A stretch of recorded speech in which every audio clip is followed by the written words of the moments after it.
Listen, I want to talk to you tonight about a little. Now, we've been talking about love. We will continue to talk about love. Jesus said that we should love each other. It is the very core of the gospel. It is the core of life. Everything in life revolves around love or lack thereof.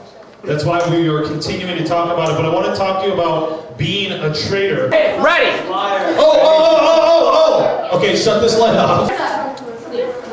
The brick wall shattered. Science spends about 70 to 80 years on this earth. Not long when you consider the timeline of eternity. Have you ever wondered what life is all about? Every day we get bombarded with a message to pursue the things of this world. Make money, get stuff, be comfortable, live well. More, and me. That's the prevailing message of our day. Our generation has a hijacked version of the American dream. But as Christians, we know deep down that this distorted view of life isn't real life. We read what the Bible teaches and we see how Jesus lived. Every day we face a choice: to pursue the me mindset of the American dream, or to pursue Christ. What if this generation was willing to trade in the pursuit of the American dream for a world that desperately needs Christ? To be traitors. A traitor is a new kind of missionary, not defined by geography. Where you live doesn't make you a missionary. The mission you're on makes you a missionary. Being a traitor is a movement that requires us to live out our faith, not just talk about it. As a traitor, we must choose daily to sacrifice and be intentional with our time, money, and skills. We can be like the Good Samaritan in the parable. When we're on the road of life and see someone in need, we choose to help.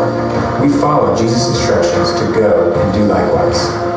A traitor must hate injustice and find specific ways to bring the hope found in Jesus to desperate situations. It's easy to identify what you hate. What makes your heart break and your fists clench? A traitor sees work as worship. Everything you do in life, including your job, can be an opportunity to worship the God who created you. Because God is glorified when we use our God-given passions and skills with excellence.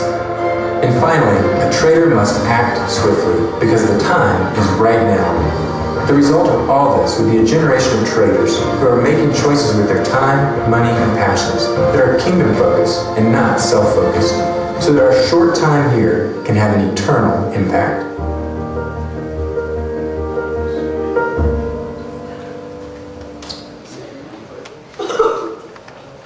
All right, now I want you to look at your neighbor and ask him, are you a traitor? Like, seriously, look at him. Look at the people around you, ask them if they're traitors. Benny, put that light back on. I want you to think about this for a second. Oh my gosh, my name's Sam. There is something that you guys possess that most of your parents do not. There's something that you guys have that is precious, it is worth a lot, it is valuable, that most people do not have. Do you know what that is? Age? No. What, Dave? Red hair. Ginger. No, listen, not knowledge. You're saying that your parents don't have knowledge? And some of you think they don't have knowledge. Not technology. Huh? Nope. Who thinks they know? Bridget. Come on. You think nobody else is good looking? Let's go. What does this generation, when I say this generation, I mean your specific age group have that let's say just your parents, maybe even college students don't have. Do not have that you guys have. What is it? Friends. Huh? Nope. Oh, you guys are just all over the place with this one. Are you ready? Liquid money. Wow, Joe. Nope, it is not liquid money as much as you may think. Nope. Are we close? Are you ready? I'm ready. Time. Time. Age was close. Now listen, I want you to think about this for a second. You have time that most do not. How many people in this room are off of school this summer? Even if you have summer school, you're only going a couple hours, so your hand should be up, okay? It's still school, but it's very minimal as opposed to being during the normal school year. So, you're in school? Get it up there! Yes, raise your hand, raise your hand. Homeschoolers. I'm always in school. I sleep in school. I go to the bathroom in school and shower in school. It's pretty legit. Okay. Listen. All of you have time. I want you to think about this for a second. Just stop talking, stop all the other stuff. I want you to listen here. You all have time. Shh, come on. Come on. Just chill. Just come on. Just listen. I need to think about this concept for just a second. You all have time. You have time that your parents don't text, put it away. You have time that your parents don't have because they may be working. You have this whole summer right now. Now some of you have jobs, I understand, I get it. Some of you have summer school, I get it. But you still have a lot more time because almost nobody in here that's a student is working 40-hour weeks or more. Okay, I said almost. Take it easy. Alright, I'm sorry. Almost everyone in here has a surplus of time. I want you to think about time for a second. Now, are there any girls in this room that play Xbox? I don't think so. You do? Like COD? Or do you play like Pretty Princesses? Okay. How many guys in this room play a COD of some sort? A Call of Duty or a Xbox game, a war game? Come on. Okay? I do. PS2. PS3. I said a COD of some sort. I got away from the Xbox platform, okay? Okay, so you do. How many are Xbox guys? Xbox guys. How many losers play PS3? I'm just wondering. 2. Okay. Is there any other? Now listen, stick with me on this one. And girls, listen, there's this thing on our Xboxes, and specifically when we, see I only play Modern Warfare 3, I only have time for one game. I like hanging out with my friends and sniping people. Tactical hiding. Listen, there's this little thing called the barracks you can go into and see all your stats. You know, one of the things that you can see is how much time you've spent playing. Think about this. It tallies it up in minutes, hours, and days. Okay? Just think about this for a second. I was hanging out with a bunch of guys the other night. We went to someone's cabin and this came up and it really got me thinking about it. Because there are some people who have spent weeks and weeks and weeks. Some people are going to need to put the little Y under there for years. Okay? But I want you to think about this for a second. Now girls too, listen. There are things in our lives, things that we give our attention to, that consume our time. And I'm not trying to make you feel bad, Ben. I'm not trying to make you feel bad about the time that you spend playing these games, Ben. But I'm totally kidding. No, I do. I have probably 9 days logged in on the thing. I do not have 12 days.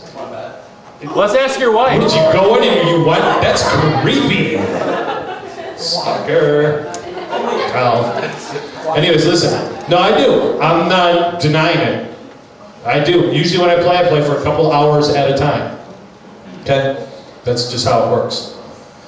But the thing that I would like you to see, in contrast to how much time you have in total. Now, I haven't done the math because I really didn't think I was going to start this way, but I just thought this would be a better illustration of trading your time. How many hours are in a day? And how many days are in a week? And how many weeks are in a month? And how long is your summer vacation? How many? Huh? 73 days? No, this is not Phineas and Ferb. 104 days of summer vacation. It's go because of long that's the end it. I think it's 104. You goober. How cards as soon as you said 104. That's what I thought. Okay. Listen, 70 some days is typically, I think, is really what it would come out to. Let's just say 75 days. Listen, 75 days. Now, we can't take away, we can't not count your sleep. So let's say you sleep 8 hours a day. Okay, so what's 24 minus 8? 16. Way too much. I don't love big math. Okay, 16. What's 16 times 75? Who's got a calculator on their phone or something? Come on. Huh? 16 times 75. About 1,000. Come on. You're still doing it, you're just trying to multitask with your phone. Huh? 12. Listen. Quiet. 1,200 hours on average in your summer. Now that's not including the sleep. We gave you 8 hours a day to sleep. We took that out of the equation altogether. Approximately 1,200 hours. You're going to spend some time eating. Let's give you, I don't know, how much do you think? Hours for eating over the summer. Take away 100? Take away 100? Over 75 days, take away 100 hours, roughly. Okay, so 1,100. And let's throw the bathroom in there for guys like Jordan, okay? Let's take away another 100. No, we're on average, okay? So let's just say for a second, you have 1,000. Wait, listen. You have 1,000 hours, right? 1,000 hours. Now there's other things we have to do. You have to shower. We have to. Whatever. No. I'm talking about necessity things. Like showering's a necessity thing. Some of you we can take away 1 hour for that, and others of you we can take away 500 hours of that. But let's just go on average. On average, we're gonna cut that 75 days. Now you're not gonna do an hour a day. Let's say you do 20 minutes a day. So I don't know, maybe 30 hours. We'll take 30 hours out of there. So now we're down to like 970 hours, okay? Let's just say if you don't have summer school and you don't work and you're off for the summer, you have approximately 970 hours of free time. 970 hours of free time. We need to think for a second. Listen to me. There will come a day when you will work for a living, not just have a job to kind of get through school, but like it will become your career, it will become your life. You will go and you will punch a clock, you'll go to work, and everything you do at work will be kept track of, and they'll tally that up. And as many hours as you work, they will start to pay you for, hopefully if you have a good job, okay? Or if you're on salary, you need to put in X amount anyways. But they're going to start paying you for those hours. And you know what you're going to start to see is the more hours you put in, the more you're going to get done. The more work that's going to happen.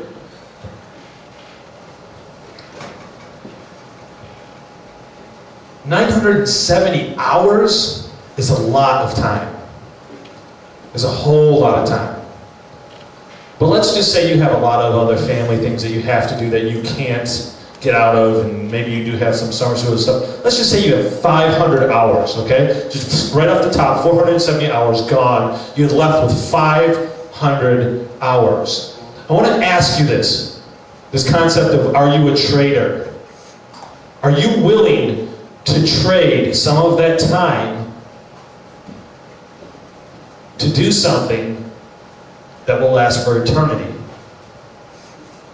Are you willing to actually trade some of that time that you have, you own, it's yours? Nobody has say over that. We've already taken out the time that you have to do things that you have to do, or even giving you 470 hours towards what your parents want you to do. We're giving you, I think that's pretty good on average, saying you have about 500 hours.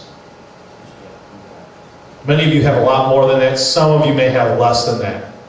But over the course of this whole summer, what of that 500 hours that you hold in your hand are you willing to trade?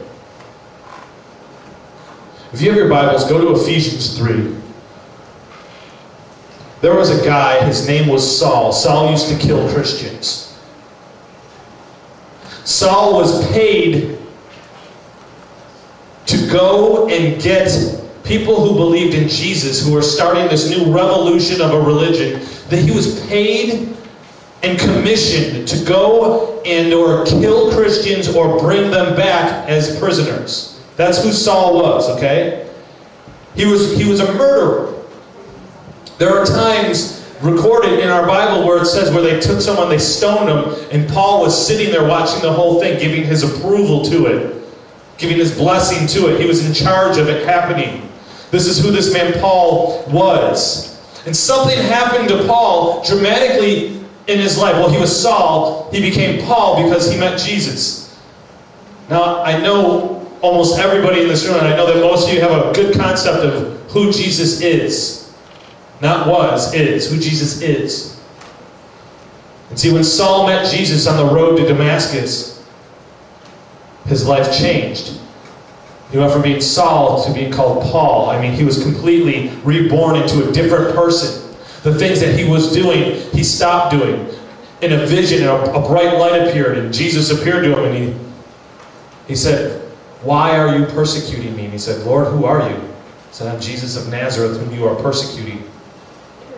I mean, can you imagine that you were doing something wrong in your life, and you're walking down the road, and a bright light blinds you, and you fall to the ground because you can't see anything, and all of a sudden you hear someone saying, "Why are you persecuting me?" And you're like, huh? This is the man's experience, okay? So that happens to him. He's blind. They lead him into Damascus.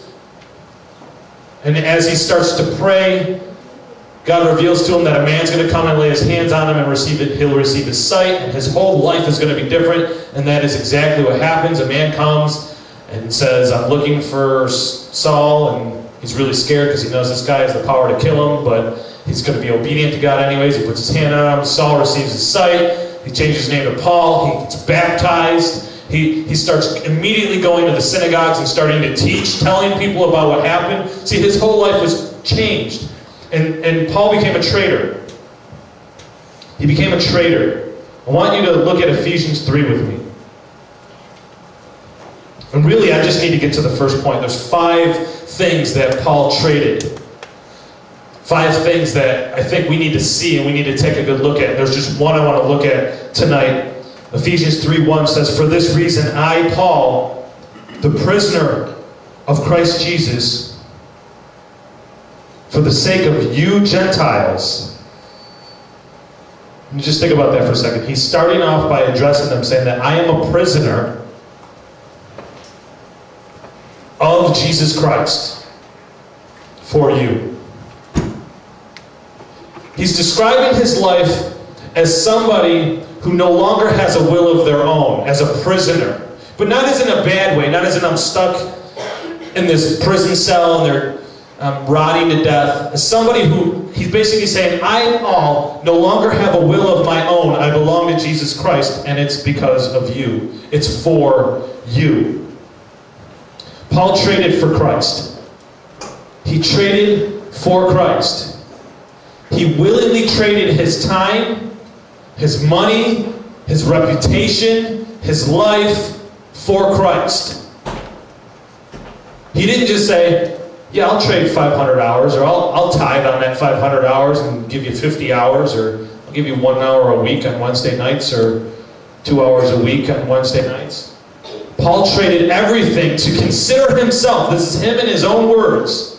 He said, I am a prisoner of Christ for the sake of the Gentiles. Paul was Christ intoxicated. He was full of Christ. It was everything to him. He traded his life so that he could consider himself one who completely belongs to God and has no will of his own. That's how he described himself. When I read this, I think of the fact that I want to be intoxicated with Christ. There were times in my life where I was intoxicated with other things. You know what it means to be intoxicated, to be drunk, to be out of your mind, to be out of your normal frame of thinking, of living, to be different than who you normally are and your own natural ability. That's what it means to be intoxicated. You see, Paul is intoxicated with Christ. He traded everything for Christ. He describes himself as a prisoner to Christ because he was willing to follow him. He was a traitor. I think this is what most of us are missing. There's this great quote I want to read to you. This guy who wrote this book called Ragamuffin Gospel. It's an awesome book. He said, I don't want to be an unconvinced travel agent handing out brochures to places I have never visited. I don't want to be an unconvinced travel agent handing out brochures to places I have never visited. Think about that for a second. This describes most of us in church as unconvinced travel agents handing out brochures to places we've never visited. Trying to tell people about God and Jesus, but we don't really believe it because we haven't really been there. Just the simple fact that most of you have about 500 hours of time in your hand, but the truth is, what are you going to do with that? When we do events, are you going to come? There's so many things that we can do to take your time and trade your time for something that is of eternal value.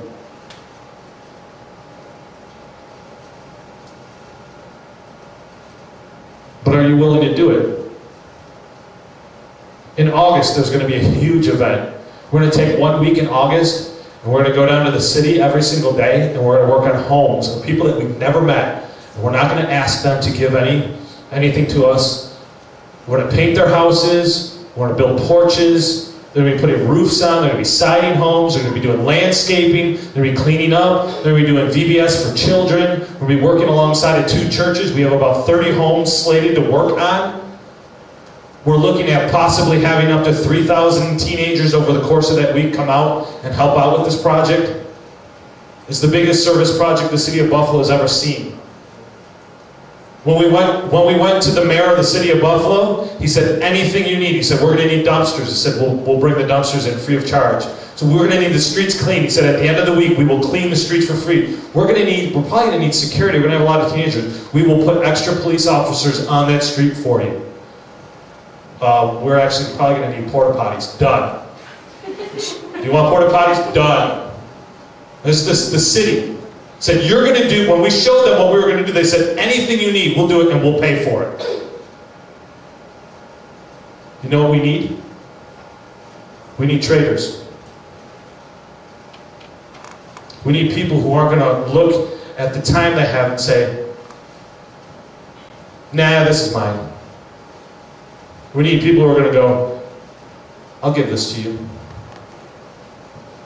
I'll give you a couple hours. I'll give you 20 hours this week. I'll give you 10 hours this week.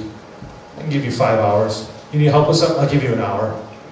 We need somebody who's going to be willing to trade what you have. But you say, I don't know how to do all these. Guess what? We need somebody to just come and do this. No, this is jump rope. Duh. Painting. Or this. You're not getting a hammer, forget it. Or this. What is it? Homeschool.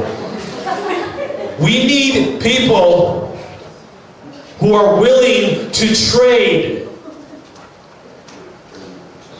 You want to know why? Don't say why, dude. Because there are people who don't know the Christ that Paul was a prisoner to. There are people who don't know what you proclaim to know. And until you move from these seats and take all those hours and are willing to trade them to meet the needs of somebody that you've never met for nothing in return, you're nothing more than an unconvinced travel agent handing out brochures to places you've never been. See, now there's a difference here. How many of you have ever been on vacation out of the country? Out of the country. You've been out of the country. Hawaii? Hawaii, did you say? Hawaii. Oh. Yeah, well, Hawaii is out of the country. It's overseas. It's off the mainland. Shut up, it is too. arguing with kids. They're like, wait a second, that's a technicality. I'm so smart, I'm stupid. Listen, you've been off the mainland of the United States of America. How many of you? Put your hand up. Shut up and put your hand up. Okay? You've been, okay, most of the people in this room, now look at, if you were to go on vacation, and you wanted to know something about where you were going, Ben, you've never been out of the country, right? Okay. Perfect example. Now you want, pick a country, Ben. Pick a country. Canada. Pick a country. Not a generic knockoff of the United States. Huh? Japan. Perfect. Japan. Now, if I'm a travel agent and Ben's going to come to me and say, I want to go to Japan, and I've never been there, I'm going to say, hold on a second. Here's a brochure. You could go and see cool things in Japan, and there's big buildings with lots of signs, and they have lots of technology. Oh my gosh. This kid. Okay, fine. Look at it. You can go to KFC in Japan. Now, he would be sold. Most people would be like, yeah, I'll think about that. Or Josh comes along. Josh, come here. Josh comes along and I say, you want to go to Japan? Josh lived in Japan. Go on, tell him. Konnichiwa. Go on, konnichiwa.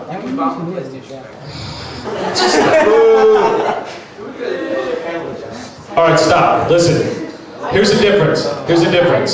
I could give you a brochure and be like, yeah, it's pretty cool. It's going to cost you so much money. Or you could talk to somebody who's actually been there, and they're like, you know what, when you go there, you're going to get off the plane, and when you get off the plane, you're going to see these people, and they're going to be doing these funny little things. Don't talk to those people, because all they want is your money.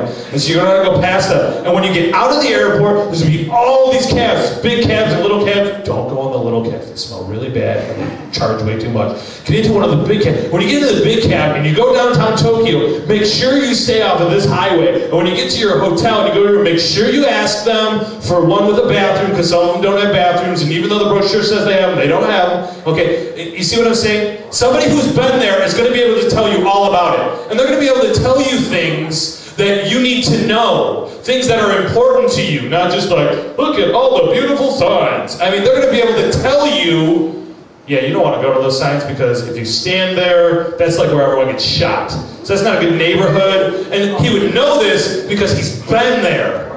Shh, listen. Shh. Listen. Listen. If you've been somewhere, you can help somebody in their time of need. You say, well, how am I going to be able to help people I don't know? When you trade those hours that you hold in your hand, that we throw at Xbox and we throw at hanging out with our friends, or going to the beach over the summer, or just hanging out, being bored. We take all those hours,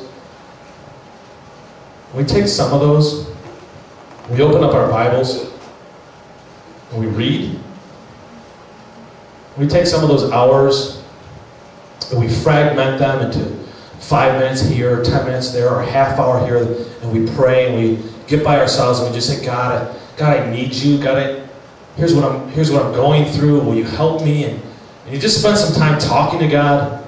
And you take some of those hours, and you break them up in little pieces, and you put some worship music on, and you push everything else aside, and you listen to what's being sung, and you think about it, and you begin to sing it, and you begin to worship the God of the heavens and the earth. When you do that, you build something on the inside of you. So that when you run across people who are just saying, I'm really confused about life, I don't know what to do, and you're thinking, I don't have the answers, but all of a sudden something comes up on the inside of you, of love for this person, a love that says, you know what, I don't know if I have the answers, but what I do have is all this time. I'd like to give some of it to spend with you. What can I do to help you? Can we go get a cup of coffee, maybe just get to know each other? Find out what I can offer you. See, the closer you draw to God, the more that you love God. And the more that you love God, the more He gives you an ability to love other people. And the more that you get that love in you, you trade all those hours in your hands for God's love. He gives you a love for others. And then you can trade more hours in your hands that you can give away to start loving other people. And next thing you know, you have less time in your hands. But what you do have is a life that looks completely different than yours. A life that all of a sudden matters. See, there's opportunities to do things. There's going to be a group going to Mexico. Will you trade some of those hours in your hands to get on your face and pray that God would bless them and use them and keep them safe and protect them? Will you give of what you have so somebody else can have something more? And see, it doesn't stop here. It doesn't end with the summer. All school year long. If we were to take and look at the time that you spend just walking up and down the school hallways, sitting in the cafeterias, or sitting through a study hall or a class, when you're not doing schoolwork, you would have hours upon hours that you're sitting around people who are dying and going to hell, who have all sorts of issues, who need to be loved. And I would ask you the same thing. Are you willing to trade all those hours in your hand to become a prisoner for Christ, for their sakes? Guys, I don't think we're doing enough. I don't think we're doing enough. I don't think we're doing a good enough job. I don't think coming in on Wednesdays every now and then and worshiping is good enough. I think it's great to do while we're together. Don't get me wrong, but I don't think it's good enough because I think there's more time we have. Am I saying that you shouldn't play your Xbox anymore? No. I'm saying that maybe we need to just start to look at it and say, okay, if I play this much, I better at least give this much to something else. Am I saying you shouldn't hang out with your friends and just be silly? No, enjoy the life you have now because very quickly it will change. Lauren, Alicia, and Megan, do you remember a couple months ago sitting with me in the fellowship hall? Do you remember the talk I gave you about your seniors? Enjoy it now because pretty soon it's going to change. Those hours for you, everything's going to change. Now, you're a senior too. Matt, I think that's all the seniors I have right here that I can address. But so your hours are very few before you have to go off to school and pay for your education. And if you screw up, nobody cares. And so you're going to have to work. And so your hours just go from this huge supply down to a shorter supply. But then you'll have something great. You'll have breaks in between semesters, and all of a sudden you'll have a surplus of hours again. And over the course of 4 years, all those surplus of hours you have, hundreds of them. What are you going to do with them? Because someday, after high school and after college, hopefully, you're going to be involved with some sort of a career that's going to demand that you be there at least 40 hours a week, if not more. And some of you are going to get married and have children, you're going to have families. And guess what? That is a constant job. And so everything that's left over after the 40 hours a week will go into being invested into them. And you'll find yourself being, I don't know, your late 20s, early 30s going, I would just like to go to a movie by myself because I have no time for me. And guess what? It all of a sudden becomes not fair. You don't have time for you to do the things that you want to do because it's not about you anymore. And you're forced, and this is, by the way, what I'm describing as the American dream. I don't know if you know it. We paint a picture of it that says, go to school, get good grades, to go to a better school, to get good grades, to get a good job, to get paid lots of money, to own a nice big house, and have a car, and a dog, and kids, and everything wonderful. And what they don't tell you about is all the debt that you accumulate with that, and how hard you have to work just to keep it in balance, and about all the time that you're not going to have, because any time that you think you have goes into the children, goes into your spouse, goes into all the other things around you. And then guess what? If you're a Christian, you're going to church and feeling guilty that you don't have enough time to volunteer and help because that's what you really want to do, because it's what you enjoy doing because you feel like you should, but you just can't. Do you see what I'm saying? Your life is going to go, and all those hours that you now hold go away, and you don't get them back. Listen, I can't talk to you about trading finances. If you were all adults, I would say, you know what, you do have some of this. And you can find ways to save some of this, to give some of this, so that people who have none of this can have something.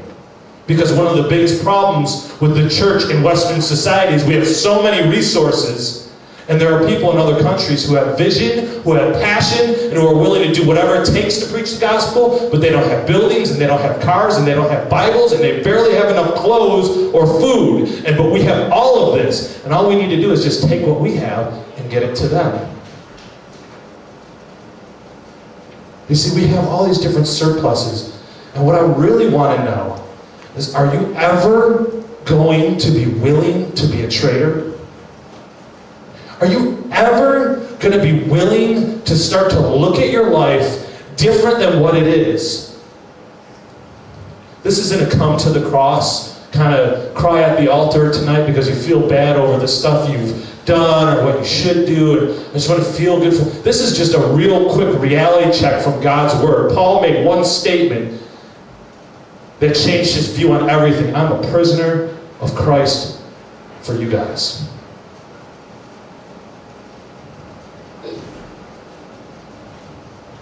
Are you willing to trade the freedom, the hours that you have, to be a prisoner of Christ so you can help other people? That's real love. That's the gospel in action. That changes the world. When we do events this summer, guess what, guys? It's not just that we could think of fun, creative ways for you to laugh and giggle and understand some spiritual truths. They're designed to bring you closer to God. They're designed to illustrate to you real truths of the gospel and hopefully push you to a place where you get closer to God. Everything we do. Everything we do has a purpose. The hot seat has a purpose. Why? Because now we know Chrissy Hope, and we know goofy things that she did with her brother in a thrift store, and all kinds of crazy facts about her. We can go around this room and hopefully you can remember at least one thing about somebody who sat up there and told you things. To just get to know each other, to take some time out of what we view as being so important and just start to learn to love each other, be around each other. And then hopefully what happens in here translates into a life out there.